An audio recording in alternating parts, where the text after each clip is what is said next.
Welcome back to my YouTube channel. This is Aparna. ఎలా ఉన్నారు అందరూ? బాగున్నారా? నా ఛానల్ ఇప్పటివరకు ఫాలో అవ్వకపోతే ఫాలో అవ్వండి, లైక్ కొట్టి షేర్ చేయండి. హైదరాబాద్లో ఉన్న అయ్యప్ప స్వామి టెంపుల్ గురించి ఆల్రెడీ నేను షార్ట్ వీడియో అప్లోడ్ చేశానండి. ఎవరైనా చూడకపోతే చూసియండి. సేమ్ మనకి శబరిమలలో ఎలా ఉందో శంకరపల్లికి 15 మీటర్స్ దూరంలో ఉన్న ఈ అయ్యప్ప స్వామి టెంపుల్ కూడా రెప్లికాలా ఉంటుందండి. అక్కడ ఎలా ఉన్నారో స్వామివారు స్ట్రక్చర్ కానీ 18 మెట్లు కానీ పెయింటింగ్ కానీ యాస్టీస్ ఇక్కడ అట్లానే ఉంది. ఇప్పటివరకు ఎవరైనా వెళ్ళకపోతే వెళ్ళండి. ప్లేస్ అయితే చాలా బాగుంది. టెంపుల్ కూడా చాలా పీస్ఫుల్గా కూడా ఉందండి. ఇక్కడ అయ్యప్ప స్వామి టెంపుల్తో పాటు అమ్మవారు ఇంకా వినాయకుడు ఇట్లా టెంపుల్స్ అంటూ ఉన్నాయండి. సేమ్ ఆర్కిటెక్చర్ కూడా అట్లానే ఉంటుందండి. చాలా బాగా నచ్చింది ఈ టెంపుల్ నాకైతేను.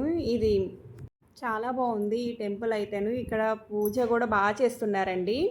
సేమ్ శబరిమల ఎవరైతే వెళ్ళలేదో అని అనుకుంటున్నారో వాళ్ళందరూ ఇక్కడికి రావచ్చు. అలాగే కార్తీక మాసంలో అయ్యప్ప స్వామి మాల వేసుకుంటారు కదండి, వాళ్ళందరికీ ఇది బెస్ట్ ప్లేస్ అని చెప్తాను నేనైతేను.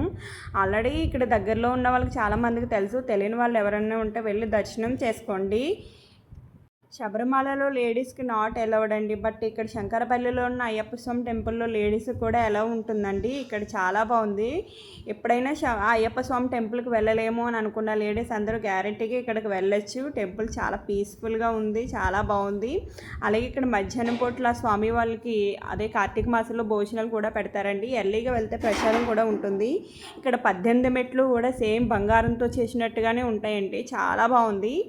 ఇంతేనండి శబరిమల వ్లాగ్ అనేది. నా వ్లాగ్ నచ్చితే లైక్ కొట్టి షేర్ చేయండి. Thank you for watching.